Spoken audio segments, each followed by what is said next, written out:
Сайн байцгаана уу? Хичээлдээ тавтай морил. За өнөөдрийн хичээлээр бид 12 дугаар ангийн математик хичээлийн усан шалгалтын жишг даалгаврын тоо сэдвийн эхний 25 бодлогын 12 бодлогыг бодох болно. За ингээд бодлого орцгоё. За 1-р бодлого 1.8-ийн бүхэл хэсгийг олоо гэж. За дөрвөлжин хаалт нь болохоор тухайн тооны бүхэл хэсгийг хэлж байгаа. За тэгэхээр 1.8-ийн бүхэл хэсгийг олно гэдэг нь юу гэсэн үг вэ гэхээр x гэдэг ер нь бодит тооны бүхэл хэсгийг яаж олдсон юм бэ гэхээр x гэдэг тооны бүхэл хэсэг нь тухайн тооноос хэтрэхгүй тийм бүхэл тоо байдаг. Тэгэхээр 1.8-аас хэтрэхгүй бүхэл тоо гэхээр 1 байна. Хэрвээ 2 болчих юм бол яг 1.8-аас хэтрээ явчихна. Тэгэхээр бүхэл хэсэг нь биш гэсэн үг. За 2-дугаарт нь хасах 2.4-ийн бүхэл хэсгийг олгож байна. За хэдүүд яг гэхээр хасах 2.4 гэдэг тоогоо тоон шулуун дээр зуръя. За энэ тоон шулуун байна гэж бодъё. Хасах 2.4. За хасах 2 бол хасах 2.4-өөс их, хасах 3 бол хасах 2.4-өөс бага. За тэгэхээр хасах 2.4 маань хасах 2 болон хасах 3-ын хооронд оршиж юм байна. Тэгэхээр хасах 2.4-өөс хэтрэхгүй бүхэл тоо гэх юм бол хасах 3. Тэгэхээр хасах 2.4-ийн бүхэл хэсэг нь хасах 3 болно гэсэн үг.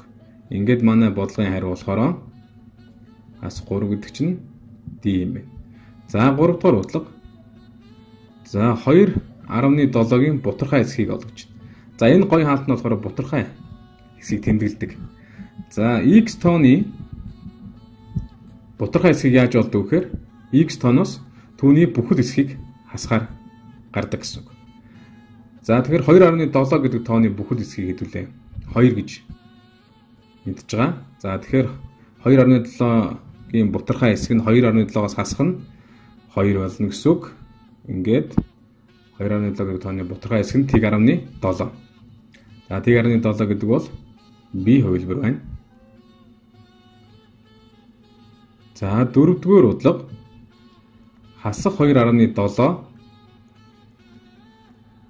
За энэ тооны бутархай хэсэг нь олох юм байна. За түрүүнд хэлсэн x гэдэг тооны бутархай хэсэг гэдэг бол x-с түүний бүхэл хэсгийг хаснаа гэсэн. Тэгэхээр хасах 2.7-гийн бутархай хэсэг нь хасах 2.7-оос хасах 2.7-гийн бүхэл хэсгийг хасна гэсэн үг. За тэгэхээр хасах 2.7-го дахиад тоон шулуун дээр зурчээ. За энэ тоон шулуун байна гэж бодоод хасах 2.7. За энэ болохоор хасах 2 байгаа. За энэ болохоор хасах 3 байгаа. За хасах 2.7-гийн бүхэл хэсэг нь хасах 3 болно. За тэгэнгүүт хасах 2.7 хасах нь хасах 3. За тэгэхээр энэ бол яг үгээр хасах 2.7 дээр 3-ыг нэмэх юм бол t.3. За ингээ хасах 2.7-гийн бутархай хэсэг нь t.3. За ингээ c хувилбар байна. За дараагийн бодлого руу орцгоё. За дараагийн бодлого нь 10 дугаар бодлого байна. 10 дугаар бодлого нь 2, 4, 6, за гэх мэтчлэн 98 нэмэх нь 100 гэсэн тоонуудын нийлбэрийг олох юм байна. За энэгээр тоонууд нь бүгдээр тэгш тоонууд байна. Тэгэхээр 2-ыг хаалтын юм гаргачих. 2-ыг хаалтын юм гаргах юм бол 1 дээр нэмэх нь 2, нэмэх нь 3, нэмэх нь за гэх мэтчлэн 98 2 тавих юм бол 49, 102 тавих юм бол нэмэх нь 50. За ингээд 2-ыг үржих нь 1-ээс 50 хүртэлх тооны нийлбэр болчихлоо. За 1-ээс n хүртэлх тооны нийлбэрийг яаж олдог вэ гэхээр n-ийг үржих нь n дээр нэмэх нь 1, хуваах нь 2 гэсэн томьёогоор олдог. За тэнгууд n-ийн оронд бид нар одоо 50-ыг тавина гэсэн үг. Тэгэхээр n-ийн оронд 50-ыг тавьчих юм бол 50-ыг үржих нь 51, хуваах нь 2 болно. За энэ хоёр хоорондоо хураагдана. Ингээд 50-ыг 51-ээр үржүүлээд 2550. За ингээд А хариулт байна. За 11-р бодлогыг харъя. За 11-р болохоор сондгой тоонууд нь болохоор нэмэх тэмдэгтэй, тэгш тоонууд нь болохоор сөрөг тэмдэгтэй байгаа юм байна. За би яг 2 бүлгэлчээ. Сондгой тоонуудын нэг хаалтанд хийчихье. 1 дээр нэмэх нь 3, нэмэх нь 5, нэмэх нь 7, нэмэх нь 99 хүртэл явна. За тэгш тоонуудын нэг хаалтанд хийчихье. Тэгш тоонуудаас хасах тэмдгийг хаалтны юм гаргачих юм бол хаалт дотор 2 дээр нэмдэг нь 4, нэмдэг нь 6, нэмдэг нь 8. За гэх мэтлээ яваад нэмдэг нь 100 бол. За энэ 2, 4, 6, 8 энэ 100 хүртэл нийлбэр болохоор бид нар яг өмнөх болгон дээр 2550 гаргацсан байгаа. За тэгэхээр одоо бид нар 1-ээс 99 хүртэл сондгой тоонуудын нийлбэрийг олох. За энийг одоо яг гэхээр арифметик прогрессор бодъё. За бүгд 2-оор нэмэгдэж байна тийм үү? Бүгд 2-оор нэмэгдээд явж байна. Дараалтын зүй тогтол бүгд 2-оор нэмэгдэж байна. За ингээд тогтмол тоогоор нэмэгдээд явах юм бол бид нар түүнийг тэр тоон дараалтыг arithmetic progress гэж нэрлэдэг. За arithmetic progress-ийн тухай ойлголтыг болохоор бид нар ерөнхийдөө 8 дугаар ангид аваад тэгээд тэрнээс хойш үзээ судлаад явдаг баг. За тэгэхээр arithmetic progress болчлоо. Arithmetic progress-ийн 1-р гишүүн нь 1 юм байна. За arithmetic progress-ийн ялгуур буюу зүй тогтол нь болохоор 2 юм байна. За тэгэнгүүт одоо энэ 99 гэдэг тоо чинь хэддүгээр гишүүн юм бэ гэдгийг олохын тулд яг уу гэхээр AN буюу arithmetic progress-ийн ерхий гишүүний томьёог бичиж AN тэнцүү A1 дээр нэмэх нь N-ээс нэгийг үржих нь D. За 99 хэддүгээр гишүүн юм бэ гэдгийг олохын тулд яг уу гэхээр за N-р гишүүн 99 гэж бодчих. За тэгэнгүүт 99 тэнцүү 1 дээр нэмдэг нь за бид нар N-ийг олох гэж байгаа. Тэгэхээр N-ээс нэгийг үржих нь 2 болно. За нэгийг зүүн тийш нь гараа хаслаа 98 болно.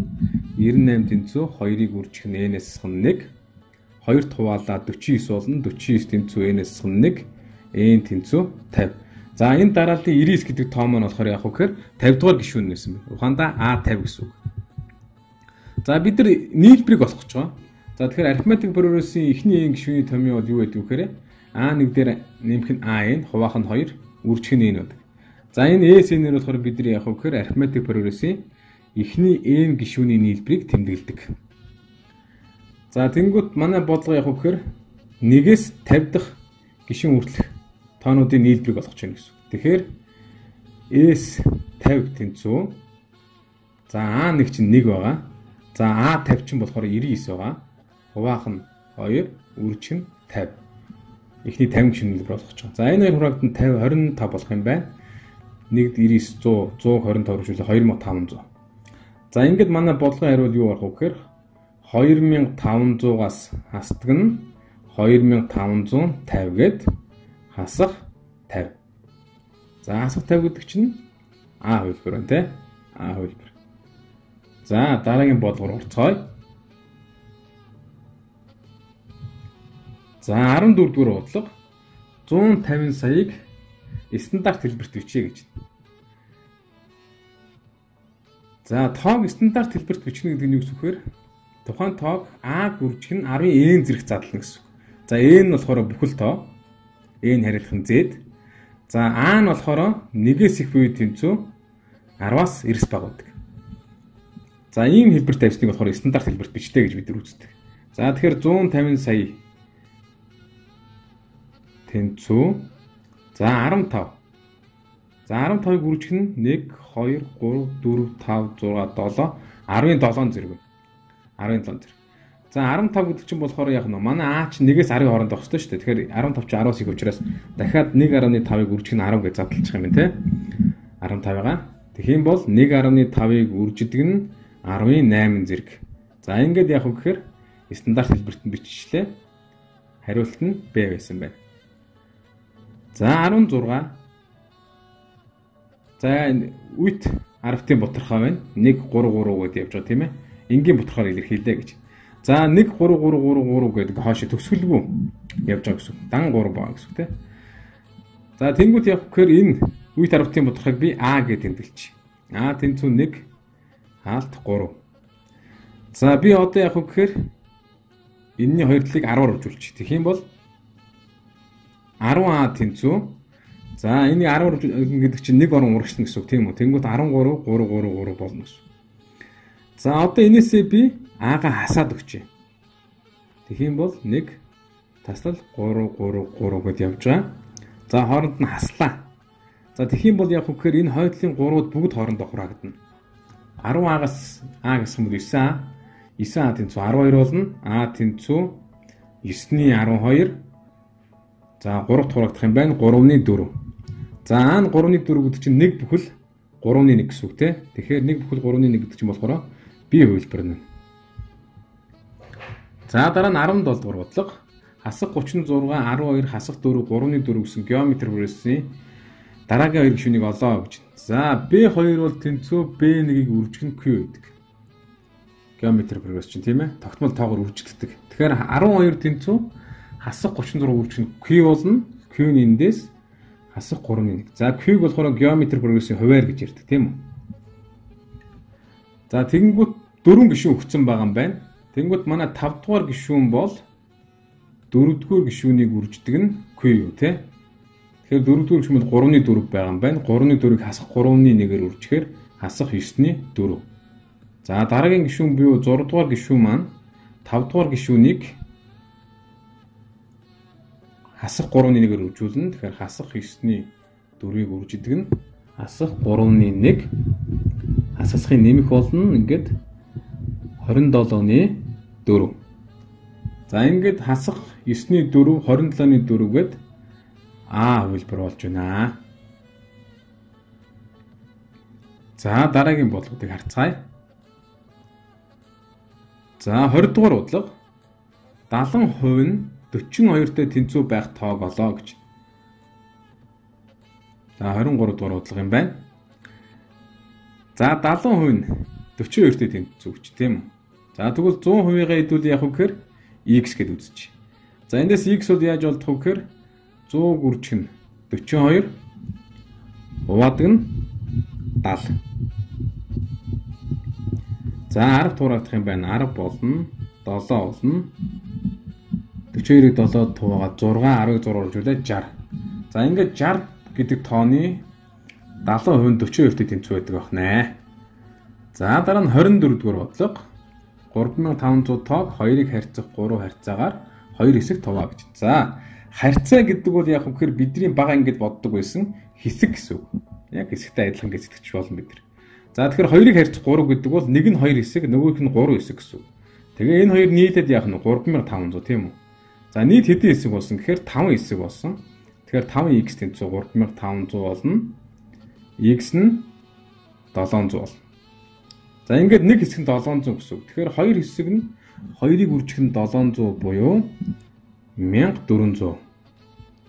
За 3 хэсэг нь 3-ыг үржих нь 700 буюу 2100. За ингээд яг хөөр бидний бага ингээд дууддаг гэсэн хэсгийн болготой яг адилхан. Ийм байж харьцаана. За ингээд B хөлбөр байна. За 25 дугаар бодлогыг бодцгоё. За 25 дугаар болохоор зэргийн чанараар шийдэх бодлого байна. За 3-ын 5 зэрэг үрждэг нь 3-ын 2 зэрэг хуваадаг нь за 3-ын 2 зэрэг байгаа юм байна. Тэгээд тэрний дахиад 3 зэрэг гэдэг чинь яг хөөр зэргийн зэрэг чинь үржигдээд 6 болно. 2 3-ын 6. За суур нь адилхан байхад үржиж яхад яг хөөр зэрэг нь хоорондоо нэмэгддэг. Тэгэхээр 5 дахь 2-ыг нэмээд 3-ын 7 болно. 3-ын 7 3-ын 6 туурах юм бол 3 гарна. За энд яг хөөр багш нь зэргийн чанарыг сануулчих. А-гийн эм зэргийг А-гийн эм зэрэг үржих юм бол А-гийн эм дээр нэмэх нь n. А-гийн эм зэргийг А-гийн n туваах юм бол А-гийн эм энэ нэмэх нь юм байна. А-гийн m-ээс хасах нь n болно. А-гийн m зэргийн n зэрэг нь А-гийн m-ийг үржих нь n болно. За ингээд зэргийн чанарыг сэргийн санууллаа. За ингээд эхний 25 бодлогын 12 бодлогыг бодож та бүхэн танилцууллаа. За тэгээд дараагийн хичээлээр уулзлаа. Баяртай. Багшигаа дэмжиж манай YouTube суваг дээр лайк хийгээд тэгээд комент бичээд тэгээд subscribe дараарай. За баяртай.